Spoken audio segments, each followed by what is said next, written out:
and this matchup used to favor humans quite a bit, but now this 4-color version of the deck has things like Oko, you mentioned before, to kind of shore things up a little bit. That card historically lining up pretty well against creatures. Hobbs, by virtue of being second in his group, gets to be on the play. Starts on a Bauble and a Thoughtseize. So checks the top card of Barone's deck and then gets to look at his hand to better inform decisions here. See Mantis Rider. Looks like 2 Mantis Riders, Reflector Mage, Champion of the Parish, Aether Vial, and a pair of lands. All right, this is a human deck. This is the draw, right? This is exactly what you would expect. These are humans cards. These are cards they play. So we have Aether Vial and Champion on 1, and then 3 3-drops.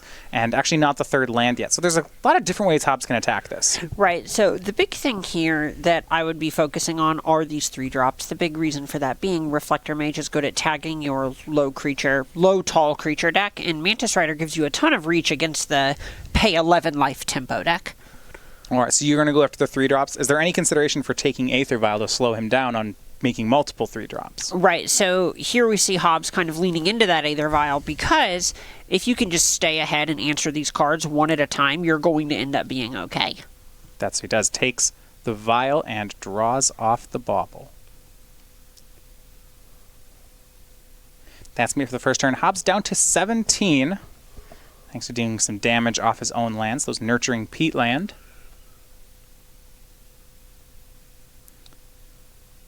It's pretty straightforward. Barone has that Champion of the Parish.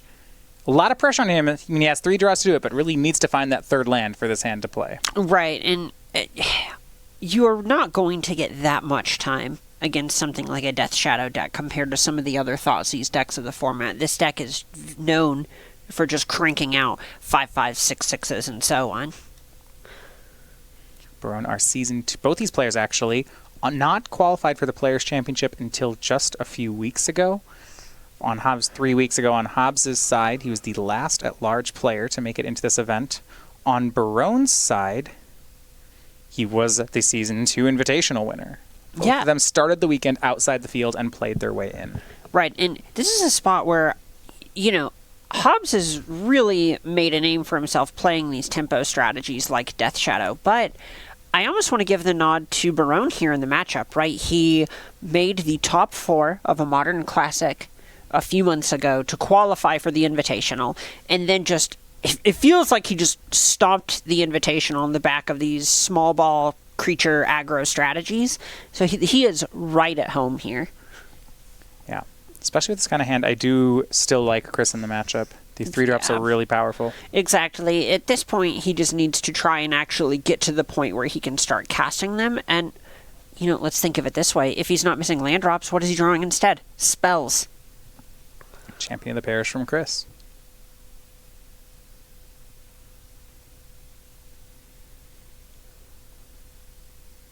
Hobbs playing with open information here.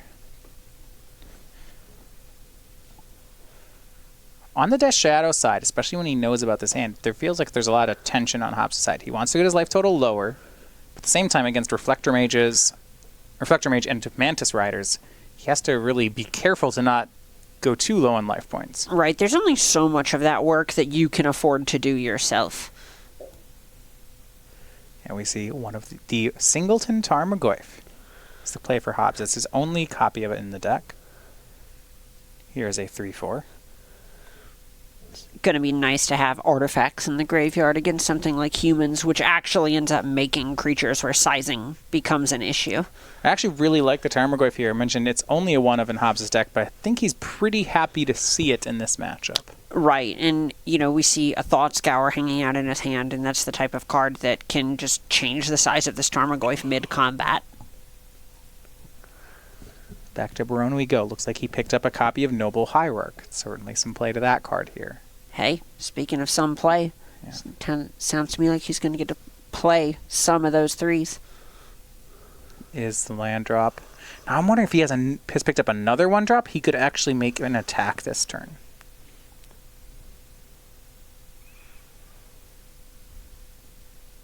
And is that the case? The answer is no, it's going to be Meddling Mage. So Champion grows to a 2/2.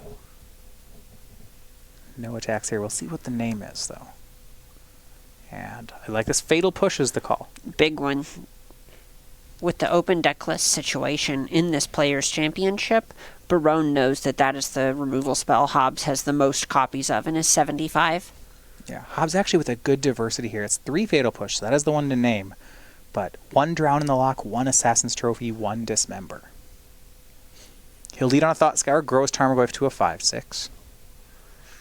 It's not bad. The big thing that Hobbs needs to try and prioritize here is pressure, right? If you end up just trying to go toe-to-toe with this Humans deck, you will eventually just have them go around you because their deck is so redundant and can create so many bodies on the battlefield. Yeah, and if we look at here, there is a Fatal Push in Hobbs' hand. So some Are there 2? Ooh, there might be. That'd be big. He does have a Gurmag Angler that he could make here, but I think his worry is that he knows there's a Reflector Mage, and attacking with Goyf, casting Gurmag Angler, it's just not likely to work. Right. Oh, it's a second Gurmag Angler in hand. Oh. Can you believe it? That might actually be something worse than the second Fatal Push. Second Fatal Push, at least when you draw a removal spell, has a world where it gets better. Right, it helps you sort of build this house of cards against the house of cards that Barone is building with this Meddling Mage. But now, you can only cast so many Gurmag Anglers. Well, he's going to fetch here. He attacks in for 5. He can play the Angler, however, it's very likely that it will get bounced. And Hobbs knows that. He did see the Reflector Mage.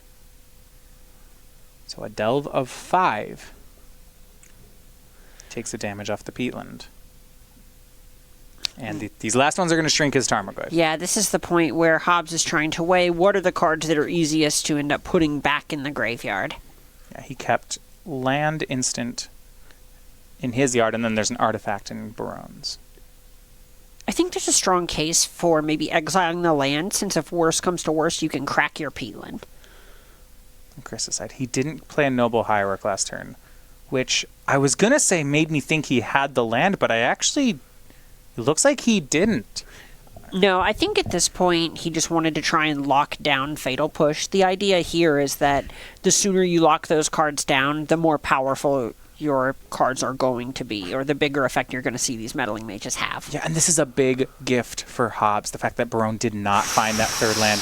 He Meddling Maged the Fatal Push just so that this Noble Hierarch wouldn't get Fatal Pushed. I think he was hoping that this wouldn't matter. He'd draw the land, cast the Reflector Mage, things would be fine. But now... This is big. It's close, right?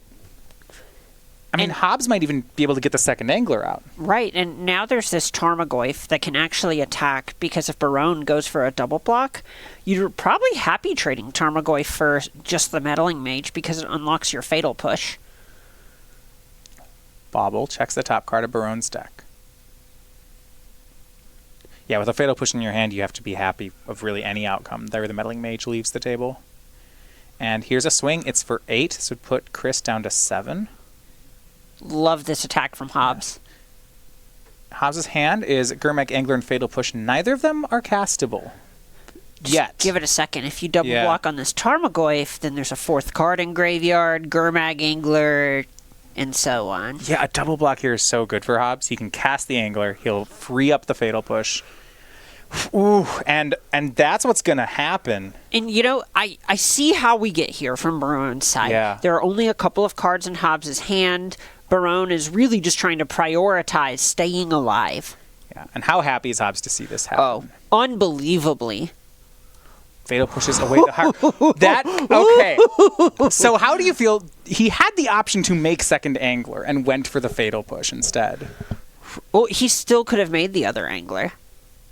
Oh, he can just do it all because the Fatal Push is in the yard now. Right.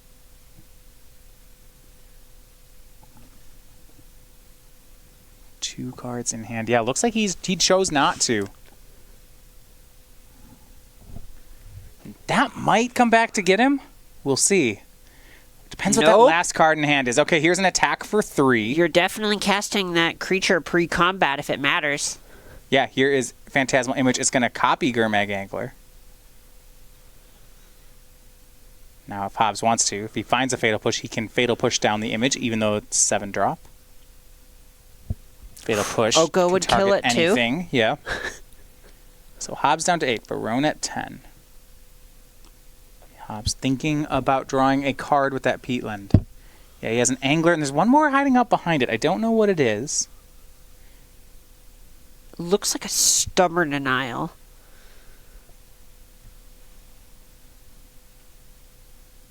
It's enough that he chose not to cast the Angler. So presumably it's an instant.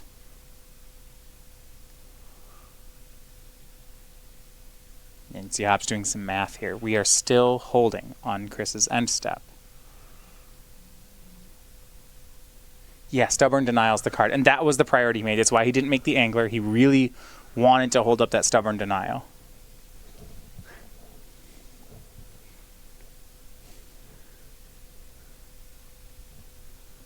Not really much. Street Wraith off the top. Yeah, I don't know.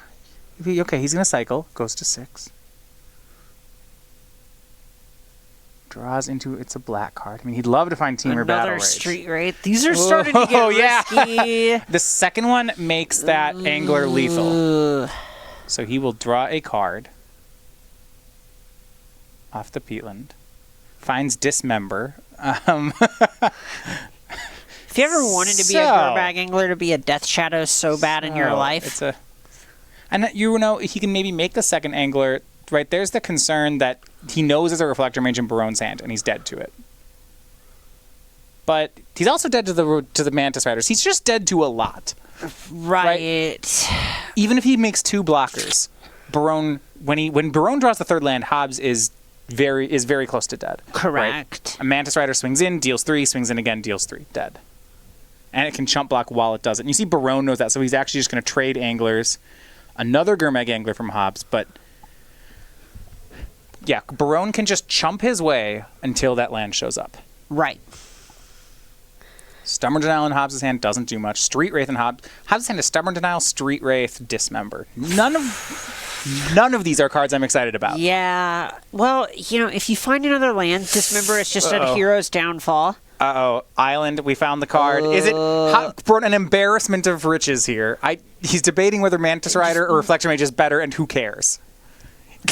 Right? They're both, they both win. And here's the swing. Hobbs down to 2. So 2 lethal attackers next turn from Barone. Hobbs does not have a block and picks up the cards. Wow, that was really back and forth. In a lot of ways, Hobbs was kind of just hoping that Barone didn't find that land. Yeah, I mean, it was on a razor's edge. From the initial Thoughtseize, it looked like it was going to be a runaway game for Chris. And on Chris's side, he probably felt the same way. Things started to go bad for him, and for a second, Chris must have had to ask himself, am I really going to lose this? Is that what's about to happen? Right, and there was just that turn where Barone got a little bit of breathing room, and it felt like that was the turning moment. Right, perhaps when he could have gone, there was that second Gurmag Angler that could have been made, and it was delayed by a turn, and I think that might have cost Hobbs a game. I agree.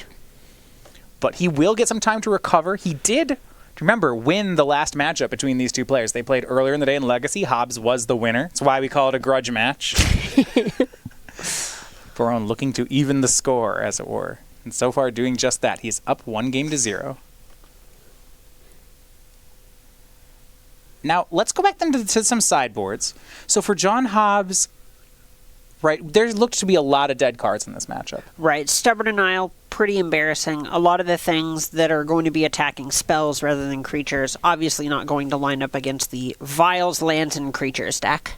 So the biggest card I'm looking for, Barone's playing a tribal deck. He's playing humans. 2 Plague Engineer in John's sideboard. You love to see them. Right. And then in Hobbs, you even see some copies of cards like Traverse the Ulvenwald to help you find them.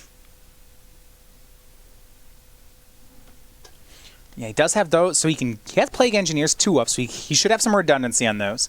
Additional removal, Assassin's Trophy, Drown in the Lock. I have to think he's going to play all of this. Oh yeah, you're just looking to cut your spell removal for creature removal. Effectively, he's going to be change his game, the specifics of his game, but not the game plan itself. Right. You could even make a strong case here for Mystical Dispute if he has enough cards that he really wants to be getting out of his deck. The card does tag Phantasmal Image, Reflector Mage, and Mantis Rider. It is soft to both Vial and Cavern of Souls, but depending on how many cards Hobbs just wants to shove in his sideboard out of his main deck, you could end up making a case for that card. Yeah, actually, Mystical Dispute, I do kind of like it here. There are a lot of things in Hobbs' main deck. Yeah, Stubborn Denials. At some point, these 7 discard spells, I'm not sure he wants all 7 of them. That's a lot. The cards are a little bit weak in this matchup. Thoughtseize in particular is one that can end up just really biting you. So for Star City, we have our holiday sale over at our store. This is we have 15% off all our online orders. You can find this on our website. Make sure you use the promo code SCG15. That's 15 for 15% off.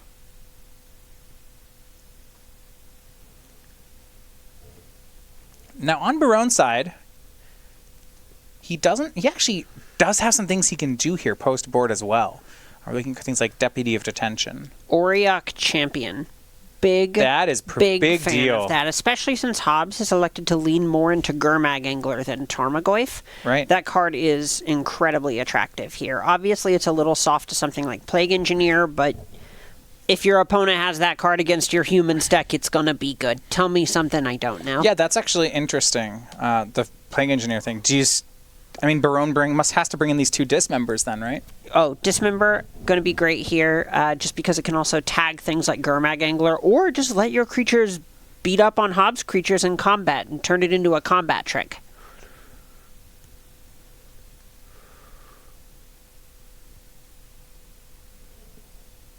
Hobbs on a mulligan here for the second game. Over on our time shifted match, we have another win and in for day 2 between Dom Harvey and Drake Sasser. It's Humans versus Titan Shift. We'll get to see that one as well. Looking forward to seeing that match as well. It feels like there's a lot going on there, especially with the linear version of Titan Shift that Harvey's brought this weekend. Another one of those chances at a grudge match. Dom Harvey winning their matchup earlier today. Dom with a win and in last round against Colin Roundtree for day 2. He missed on that. He gets another try at it this round. Hobbs now looking at a 6-card hand.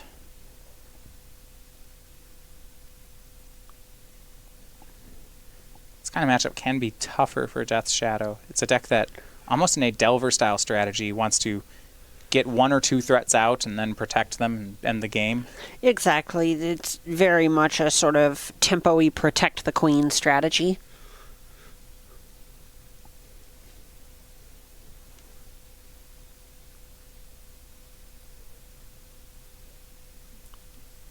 Keeps 1 to the bottom. Hobbs checks his own top card to start here. See him do that before a fetch land. Good sequencing on his side.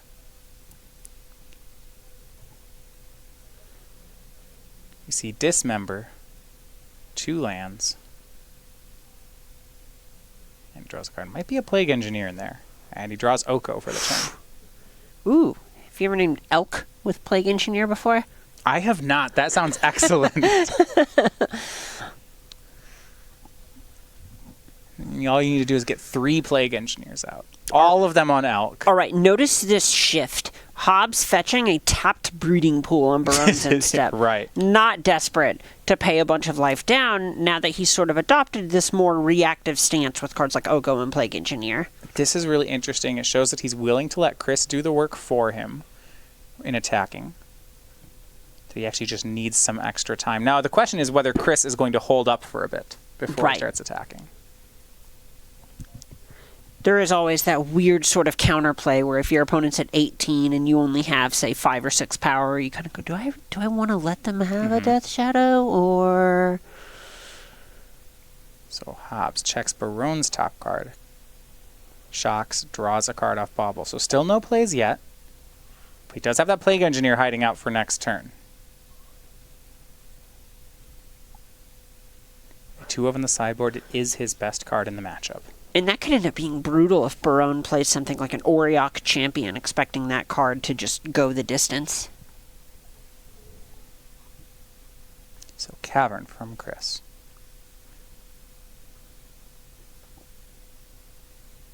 And yeah, at this point on Chris's side, so you're playing humans and you've seen Death Shadow. Post board, your opponent is not playing, didn't play anything on turn 1, didn't play anything on turn 2. You know what's going on the sideboard. You have reads on what's happening. So at this point, if you're on Barone's side of the table, you're really just trying to figure out which 3-drops you can beat, right? Hobbs is obviously taking a more reactive stance. He didn't have any sort of hand disruption. He hasn't jammed any early creatures. You got to figure out, Hobbs is a living, breathing human. You're at the Players' Championship. You know he's a smart person. Why did he keep his 6-card hand? So you're going to be leaning towards some of these powerful 3-drops and figuring out how you want to posture against them. Because the way that you posture against Oko is not the same way that you're going to posture against Plague Engineer. Second champion of the parish, a swing in from Barone. Is there more? He has a third champion of the parish, it looks like. Is there a reason he wouldn't commit that, though, if he had it? It feels like that's something Maybe he'd run he's an out. Aether Vial? Yeah, and it looks like he actually did have third champion, and he's choosing this Aether Vial over it. We see end step. It is Dismember on the 2/2 champion. And this is nice from Hobbs. It's going to lock down the creatures from Chris's side, because you know there's Plague Engineer heading toward the battlefield now. All right. Be honest. How do you feel about ending your third turn against humans when they have no creatures in play? I love it. Big and then fan. Revile on 0. There's everything I like about this. I mean, there's even a champion of the parish in Chris's hand that's just not a card anymore. Right. At this point, Barone really needs to find something like a Deputy of Detention, a Dismember of his own. There is the Plague Engineer. And yeah, you see just a Cannot flick get of the it down hands fast from Chris. enough. Yeah, I guess that happens. What do you... Hobbs just saying, what creature type do you think I'm naming? It's not Soldier. Deputy of Detention, though, I believe was the draw for Chris. Oh, that's a pickup.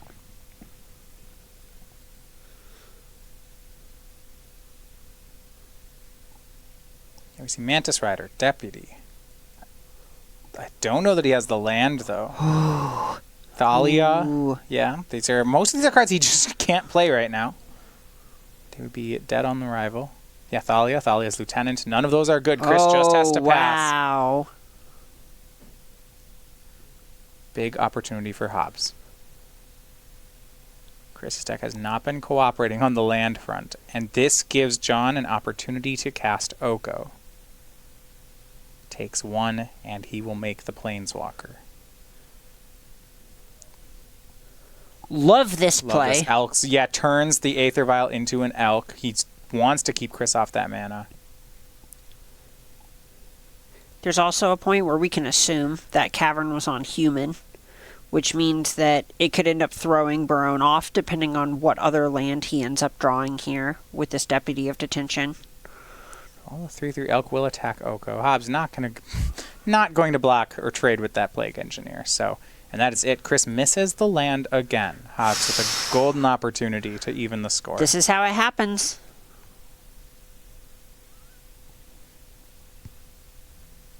And he'll Thoughtscar himself. You see in hand Teamer, Battle Rage, and Assassin's Trophy.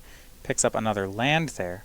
So Hobbs has an advantage right now with this Oko, though he, to be fair, doesn't have any way to start dealing damage. Well, the nice thing about Oko... Eventually, he, yeah. He is just a multi-talented fellow. That makes another food token. Yeah, because Hobbs is on a mana denial plan here, he can't actually use that Assassin's Trophy. What does Barone's land suite look like? Barone has an island and a plains. Okay, I was going to say if he's really out there and maybe on a no basics play, an Assassin's Trophy doing a sinkhole impression could be in the cards. Yeah, it is 20 lands, so 2 waterlogged groves, 2 basics, and then 4 ofs. Sure. Back to Chris we go. The elk can attack. It can attack Oko down to 1. But he really needs a land. He has a full grip of cards.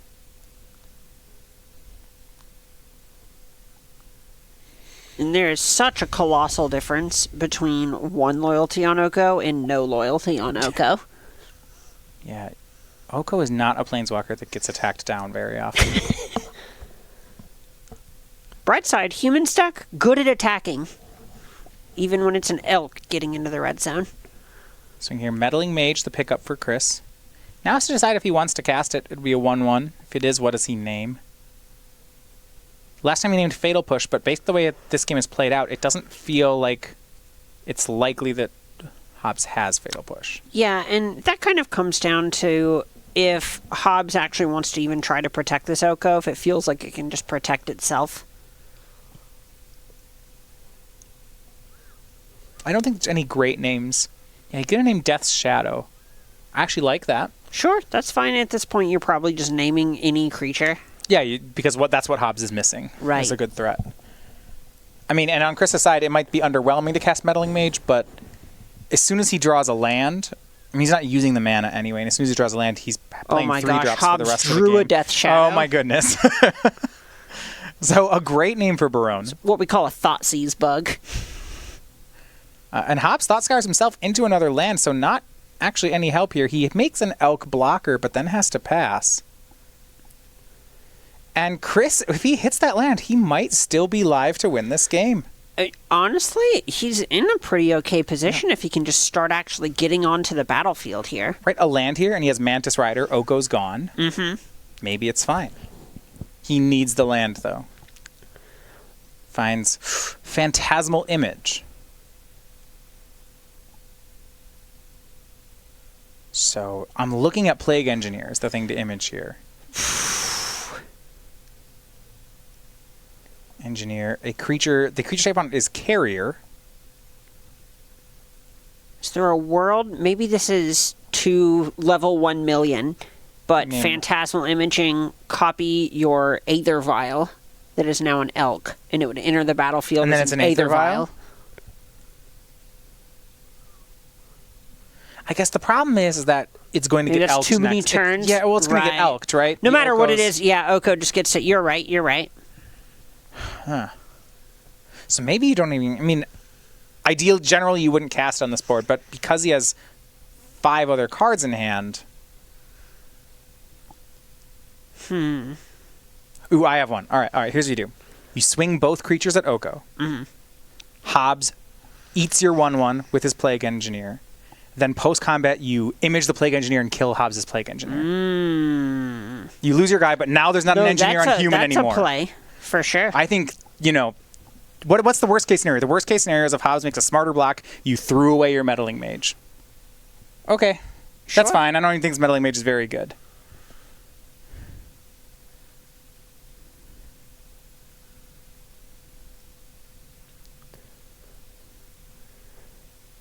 Looks like there may be a little bit of a communication thing. Here's just trying Phantasmal to... Image. I could see how that could be confusing if you wanted to just name Elk with Plague Engineer, but just say Elk when you put the image down. So, okay, is that what he named Elk? Okay. Which he names Elk. So image is on Plague Engineer naming Elk. I believe that is the case. So this gives Hobbs, he has options. And I think we're going to see the Assassin's Trophy. And if you see the Assassin's Trophy on the image, or rather, how about Temur Battle Rage on the image? Oh. And a trade here. Now, Hobbs has the ability to Elk the Meddling Mage and cast Death Shadow. Because he does have one. Right. Oh my goodness.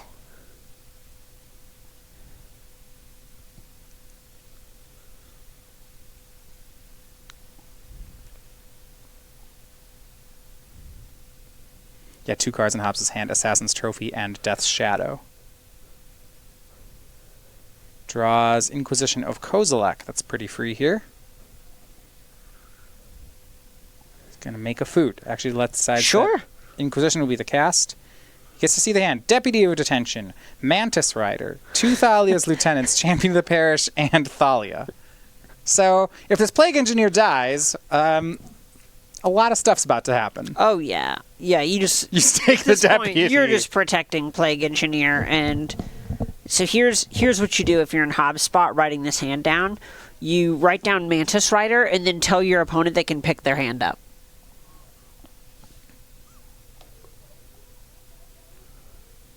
And Hobbs passes. Is it a land yet? For Barone, yes it is. Here's Mantis Rider. It can attack in for 2. Yeah, we'll do that.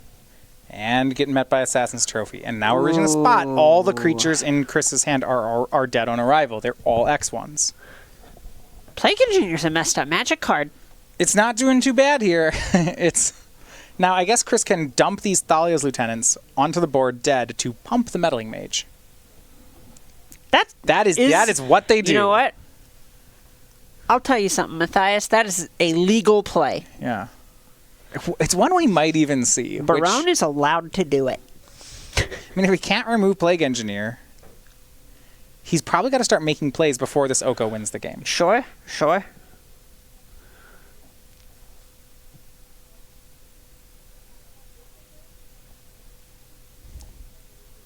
Oko turns Meddling Mage into an Elk, casts Death Shadow, currently a 3/3. However, there is, a fetch land up for John Hobbs.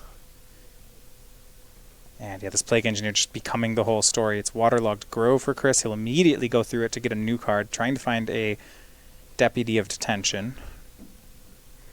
He finds a 3-drop. Is it the Deputy? What if it's a Reflector Mage? It is. Okay, it is the Mantis Rider. That's actually not bad. It's going to go after Oko. Oko down to 3. So, one thing here is if Barone can Reflector Mage Plague Engineer, that gives him a turn of breathing room to make everything. all the things in his hand a little bit bigger than an X1. Sure, there will be one creature that ends up dying, but most of them will survive. See Hobbs just playing the control game with Oko. Goes ahead and Elks the Mantis Rider. And he's in such a great spot, right? He has a Death Shadow that's bigger than a 3/3. Right, he needs to find something else to do. He has a land hiding out in his hand. Eventually, Barone will be able to overpower this Oko. Is that actually true, though? So if Hobbs can just sit here with the Oko forever behind this Death Shadow, how does Barone actually get through this? Having enough creatures. It's a point where if Hobbs just keeps elking everything Barone does, that's not going to last forever. Hobbs needs to actually find something else to do. So like this Phantasmal Image from Barone. What I kind of want to see, he has, I believe, 4 copies of Phantasmal Image. If he waits until he draws another image, he could double image the Plague Engineer to kill the Plague Engineer. Oh, interesting, yes. Like, he just has to get this Plague Engineer off the board. I don't know that anything else matters. Sure. A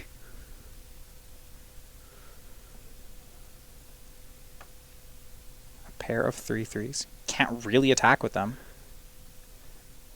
So theoretically, you could image your Mantis Rider and send everything at Oko. Maybe that's the play he's looking at. You'd either get the Plague Engineer or the Oko. Correct. I think that's what he's looking at. It's Phantasmal Image.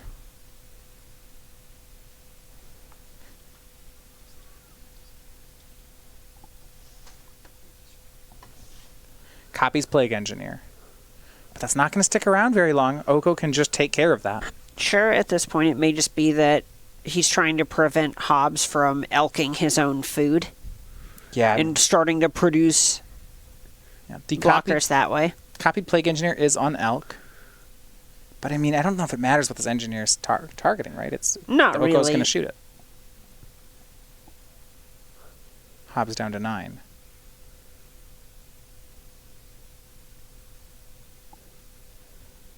I believe that's all of Hobbs' fetchable lands. But on Hobbs' side, he does his 2 Watery Graves. He has looks like 5 Shocklands and 1 basic. So you would be right. He cannot fetch anymore. Can play this Nurturing Peatland he drew.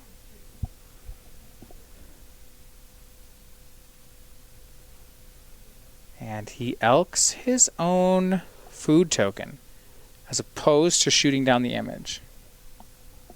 This seems fine. The card that he top decked for turn was a copy of Fatal Push, which will be able to do something about this Phantasmal Image in a pinch. Yeah, that's great, actually. Sorry, and his land was a fetch land. It cannot find anything. It can enable Revolt, if that matters. And it can pay a life. And it can pay a life, which is an upside. Right. What a sentence.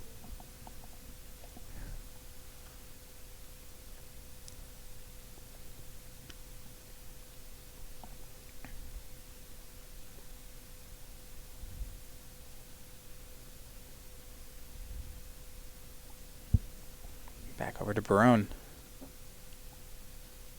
His hand all X1s. This Plague Engineer is the story of the game. Right, and we just see Barone trying to solve this battlefield.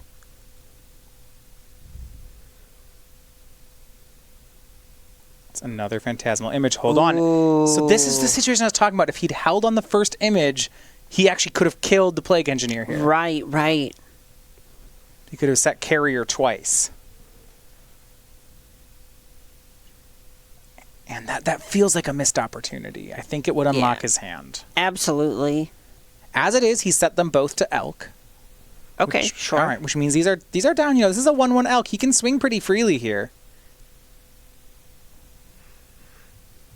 Plague Engineers do have Death Touch. So Death Shadow is going to eat an Elk. And this 3/3 on Hobbs' side. Going to trade with Plague Engineer. Actually, not trade. It's just going to chump block. Or it would, except that Hobbs has a Fatal Push. So he can remove one of these Plague Engineers, and then he'll get the other one. Right. Yeah, and that seems great. This board cleanup means that it's a trade. He eats it.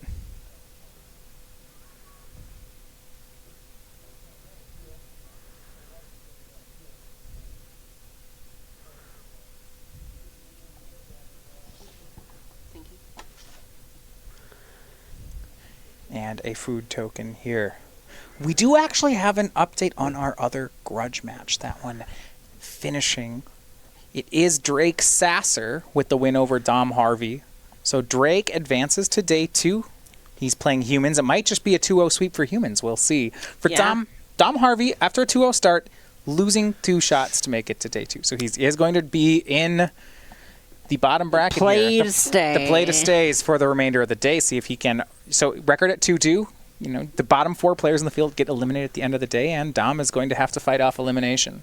Right, and speaking of fighting off, Hobbs not going down without a fight, finally starting to turn the corner here.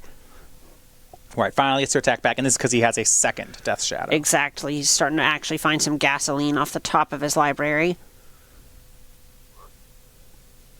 And it really comes down to a story of this Plague Engineer that held off Chris's hand, and Oko that turned around the game. Oko and Plague Engineer have just done it all. Right.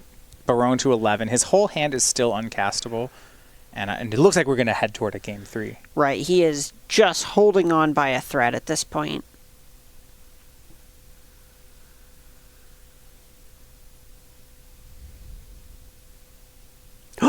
Dismembered by Chris. Okay, hold on. Ooh. Yeah, it takes care of Plague Engineer. This is one of his sideboard cards. He can now start casting his hand. Okay, this is how it happens. All right, Champion of the Parish starts there. Thalia's Lieutenant gets a 3/3. Is this enough, though? Hobbs has 2 Death Shadows and an Oko at this point. Right, and Oko being able to Elk things is huge. Well, here is a Once Upon a Time. The Hobbs will hardcast. He has 2 copies in the deck. Top 5 gets a creature or a land. He finds Plague Engineer. And just when Chris thought he was out from under it, Hobbs finds another, takes care of the Thalia's Lieutenant. Close game. Reestablishes the lock. And that should just about do it. And that's a lot of the power of something like Once Upon a Time, is you're just so much better at finding the sideboard cards that it grabs. Yeah, even when you pay 2 for it, it is a fine card. Oh, absolutely. Swing with both Death Shadows.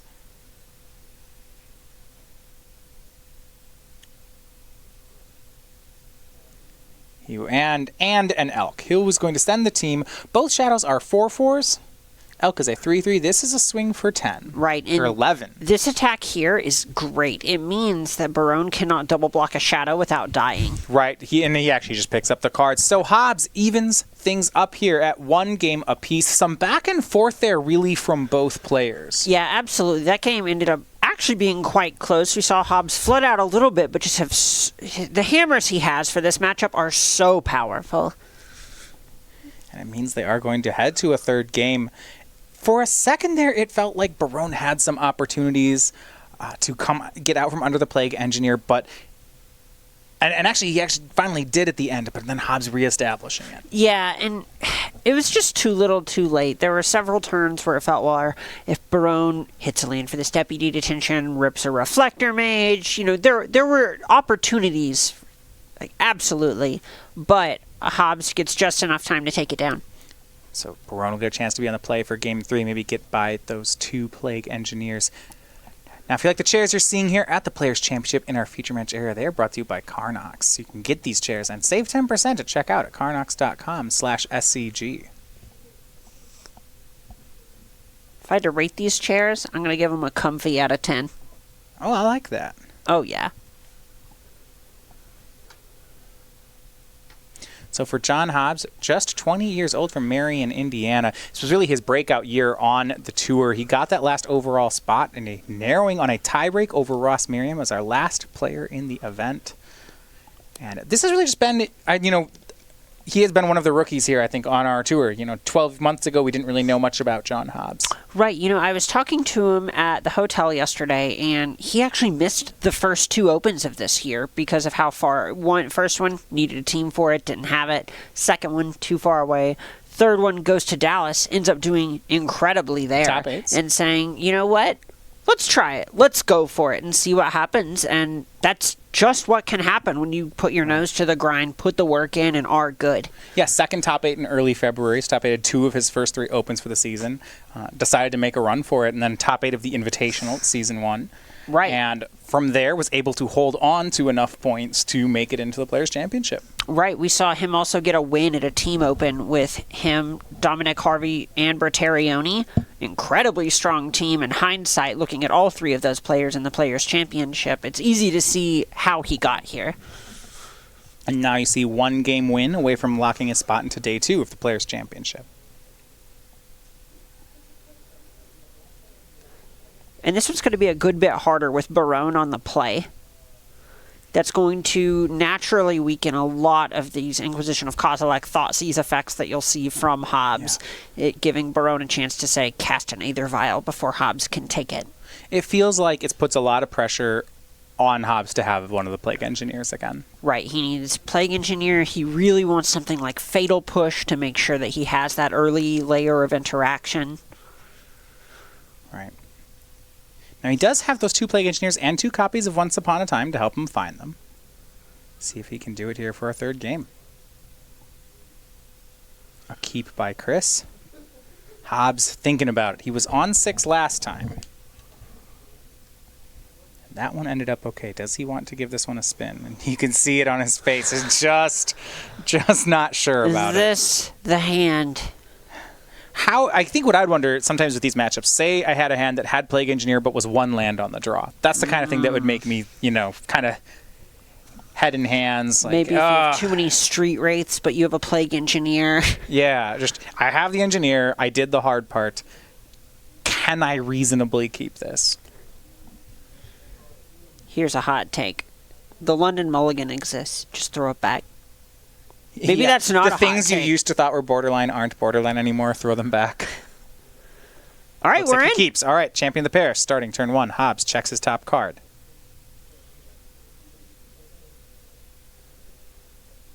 Doesn't seem to like it. Gonna go ahead and throw it back with this fetch land.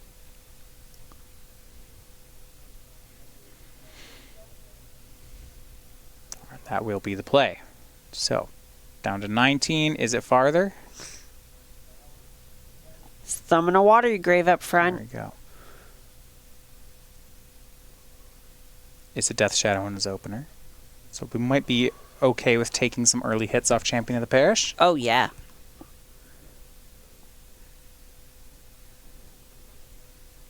Overgrown Tomb will go down to 17. If he's heavy on discard, he's going to want to make sure to get it out before Chris is empty-handed.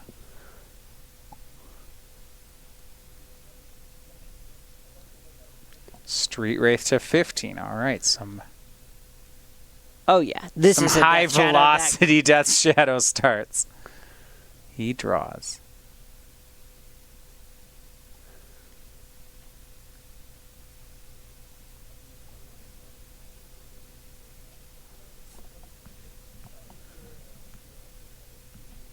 And just says go. Yep. Yep, just getting a card off the bobble, not having much else to do here. And Meddling Mage from Barone. Will Hobbs respond? With a removal, he does not. So it's the 1/1 counter, and now we get to see what Barone names. Might just be Plague Engineer. Oh yeah, that's the thing. We saw it just dominate the last game. This is actually interesting. Chris decides to name Fatal Push. I am a bit surprised because I feel like if Fatal Push was in the deck, it would have already been fired. In the hand, it would have been fired off. It's possible. The way that we see Hobbs paying life and cycling, Barone may have thought Hobbs is going to get a little greedy and look into fatal pushing after taking some damage from this champion of the parish in order to enable a quick Death Shadow. This is some of the leveling stuff that you'll see at this level of competition. Sure, and Hobbs down to 13 then. Now down to 11. He actually does have the Plague Engineer in his hand. You see it up at the front. It's ready to go for next turn. But Hobbs is down to 11 already. And we'll see what can be done. It's Assassin's Trophy mana up for Hobbs. We know what's in his hand. He's hoping to use the removal spell on a creature and then clean up with Plague Engineer.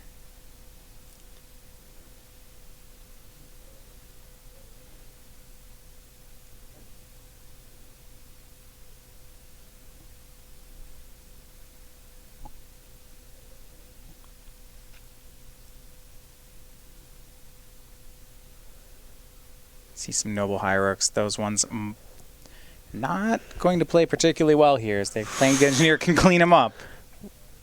And you have to think that Plague Engineer's on Barone's radar. Well, I thought so, but then Meddling Mage didn't name it. Well, he's not exposing anything that dies to it just yet. So it may just be his plan is to win through it. All right.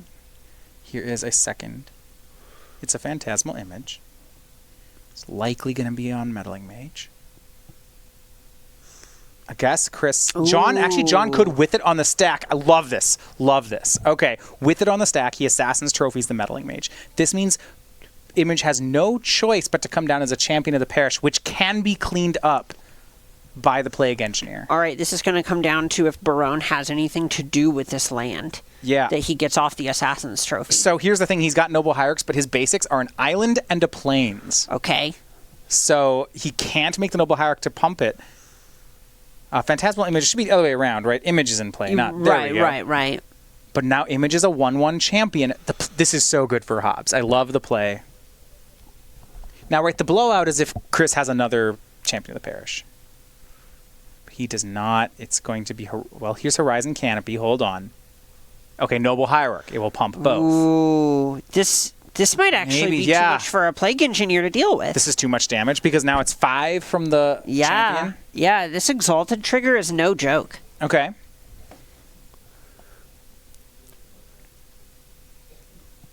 And there's the swing. Exalted brings it up to 5, so this will put Hobbs to 6. Plague Engineer still feels like it's the play, but it might be the type of Plague Engineer that ends up just, you play it, you kill the Noble Hierarch, and then you trade. It's also possible we see a Death Shadow and another Assassin's Trophy. You could theoretically just play your Death Shadow out. It'll be fairly large, and then you get to Assassin's Trophy, the Phantasmal Image copy of Champion of the Parish, and try to play a turn of cleanup in order to make sure you don't die after casting this Phantasmal Image. This Plague Engineer. Right, Assassin's Trophy is in the hand for Hobbs. He is down to 6, however. You see a fetch land. Things are getting kind of closer than he might like. Here is the Death's Shadow. And I think, yeah, you're right. This is the play, leaving up Assassin's Trophy. Now, for Hobbs, his basic is a Swamp, so he can go to 5 to cast this trophy. Oh, it certainly plays. Yeah, I was wondering if he'd have to go to 3. That would be something try to avoid. Right, and this is the kind of matchup where you're unlikely to try and punk your opponent out with something like Temur Battle Rage. Right. He did have them in for game 2. That's true, but that's something I would be less excited about when you're on the draw and more likely to be playing from behind. I agree. For Barone, no immediate follow-up. It's going to be the Horizon Canopy to get an additional card. It's a 7/7 Death Shadow, and likely an 8/8. Can he find more damage? Be looking for, ideally, a Reflector Mage here. Right, and the magic number, in a lot of ways, kind of feels like staying above 3 life, so you can't get punked out by something like a Mantis Rider. Right.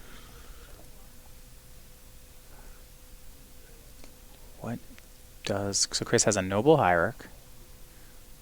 Looks like has a white creature of some kind here. Believe it's Thalia's Lieutenant. If it is, that is not bad. That is the card. So 2 counters on the Champ, 2 counters on the Image, 1 counter on the Hierarch.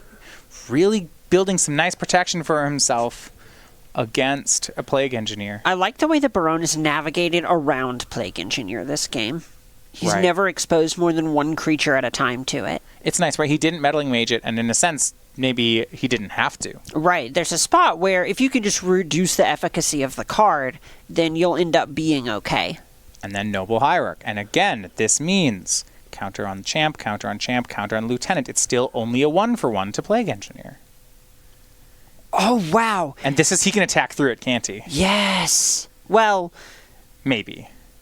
it's complicated. Okay, so it's a 7/7 Champ. It would exalt to a 9/9. Right. Which means if Hobbs fetches for a shock, then Hobbs goes to 3 and can eat it. But it means that Hobbs went to 3. Well, to be fair, you also get to kill both of the champion of the parishes if you take that line. And that might be good enough. Right. So That puts you so far ahead if you just get to play Plague Engineer and then it's Noble Hierarch and Thalia's Lieutenant versus a 10/10 and a Plague Engineer. And it looks like Barone, wise to it, just says go. And if I'm on Hobbs' side, I think you still have to Assassin's Trophy. You need to use that mana. You have to use the mana here. You know, you wish that you could have done some deception, gotten a better window, but Chris called your bluff. You know, no sense in sinking more into this. Right. If you know that you're just going to end up having to cast all these 3-drops, you just need to prioritize spending your mana. Yeah, it's 5 cards left. Okay, so I see an Oko hiding out in Hobbs' hand. You All right. could even look at maybe doing something like Fetch, Shock, develop in Assassin's Trophy the real champion of the parish, and then Oko the image. Because Oko is just great. It just kills the image. Right. So Champ's gone. Barone does have 2 basics, so he finds the plains.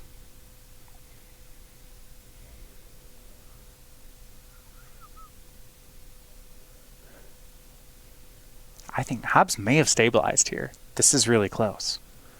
It really is. So him taking down the bigger copy of Champion of the Parish is him effectively saying, I'm probably not going to cast a hard removal spell next turn and don't want to actually be in a spot where I'm forced to pay a bunch of life. Let's see, Plague Engineer in Hobbs' hand. Is it time? Well, you got 2 options. You got now or you got never. Well, I like one of those more than the other. It's understandable. He also has Gurmag Angler. If he wants to cast both, he has to use a fetch land, and I think that's what he's thinking about. Is that worth it? I mean, 4 life, going down to 4 versus 5 here actually is different. And he has already fetched his basic as well. Okay, then I don't think 2 is a you can't do that. 2 is, that puts you dead to Mantis Rider even with a Plague Engineer on the battlefield. So he's looking at Oko as well as an option. I mean, he'd love to have a 4th mana source so he could do something like Angler and one of these plays. Oh, absolutely. I tend to lean towards the copy of Plague Engineer here. I do too. Plays a little bit safer against a lot of the top of Barone's library, but I do think there are some cases for wanting to go ahead and try to snowball an advantage with something like Oko.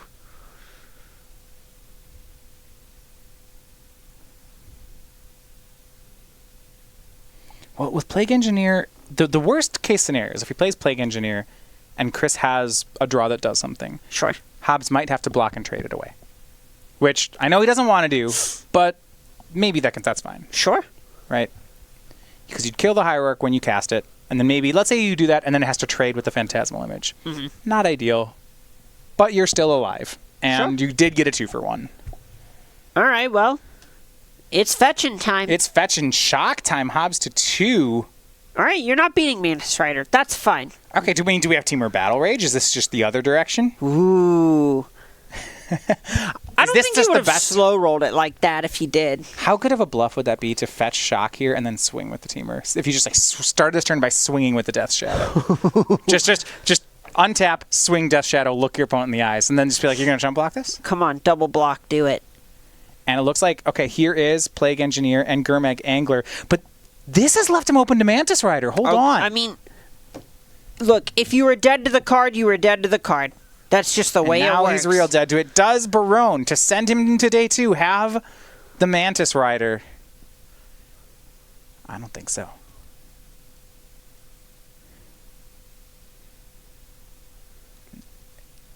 No, he does not Well, he didn't immediately have jam. it. Yeah. Now he has to figure out if there's any way forward. Okay. Okay, wait. This is another chance at it because he has Noble Hierarch. Draws. No slam. No hand on the table, face I down. can't take this. Yeah. Needs to find an out. And Hobbs has not left him with a lot of turns to do it.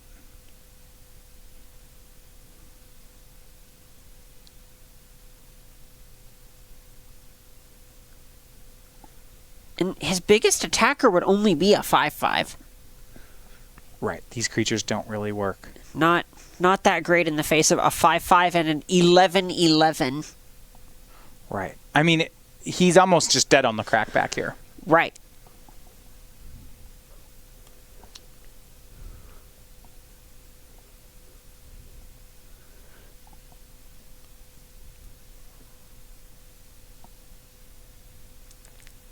Deputy of Detention? Is that what I see here? That makes the turn interesting. Might Okay. play against this Death Shadow. I mean, right, you have to remove the Death Shadow if you have a Deputy. It's an 11/11. That's so many numbers. That is a lot of the your life total. When you look at a creature stat box and see 4 digits, that's kind of horrifying. Yeah. That's too many numbers. How many fingers do you think I have? Yeah. I don't even know how to count to that. And there's Deputy in his hand. Alongside a land. Can he set up a scenario? I think what he's wondering is if he wants to... You either have to Deputy the Death Shadow, or if you Deputy the Plague Engineer... then on next turn, if you can survive to it, you are going to have lethal. Right. Okay, yeah, that's the idea here. With Hobbs at 2, you're just trying to make it so you can go wide. Can you get away with hitting the Plague Engineer? And I think Barone's answer is no. And did he miss some triggers here? Oh no, Chris.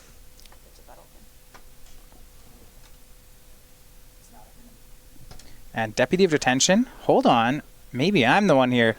Yeah, that's not a human. My mistake here. He's doing well. Wait, not put the counters on it. Speaking of triggers, Okay. tosses Noble Hierarch in the graveyard just to grow these Thalia's Lieutenants. Well, Thalia's Lieutenant and a copy of Champion of the Parish, but details. He still grows it though. Okay, that actually makes sense. Now because it's Hobbs is at 2, so it's still worth. Now Thalia's Lieutenant is lethal. Correct.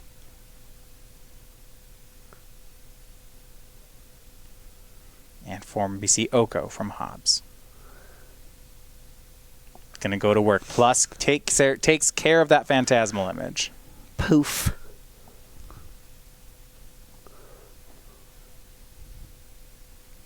We look at Chris's board. He has Noble Hierarch has 0 power. The Deputy has 1 power. The Lieutenant has 2 power. It's not quite enough.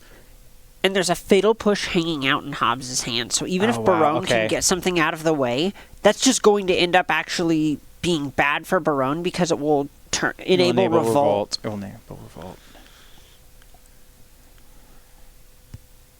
Phantasmal Image again. Hold on. With it on the stack, is Hobbs going to push something? I suppose he doesn't have to, because Revolt will be enabled. Right. I believe you would just want to let this resolve. Is there any thought? What would be the worst case scenario? The worst case is, what would you not want Chris to copy? The biggest thing is probably just this Deputy of Detention, and we already can't take that. No, and because of how Phantasmal Images works, this Fatal Push always answers it. Exactly.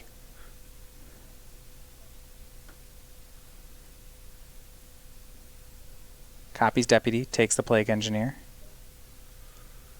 Swings the team, and there is the Fatal Push for Hobbs. Barone, I love the play. He calls Hobbs on it, says, do you have the card? But then Hobbs says, yes, I do. And now Barone's going to lose the whole board. Oh, yeah. This is the game. This is the turning Hobbs point. is going to win the rematch. right? Because Revolt's on, Deputy of Detention. Now he blocks, kills that one. All the creatures are gone. Oko's going to poof the Phantasmal Image. That's going to do it. Chris shoves all his creatures in on that last call. Wants Hobbs to show him the Fatal Push, and Hobbs shows him the Fatal Push. Yeah, Hobbs just has to go to combat. There's the Teamer Battle Rage to win it in style and send himself into day 2. That is the swing, and John Hobbs is your winner 2-1. Death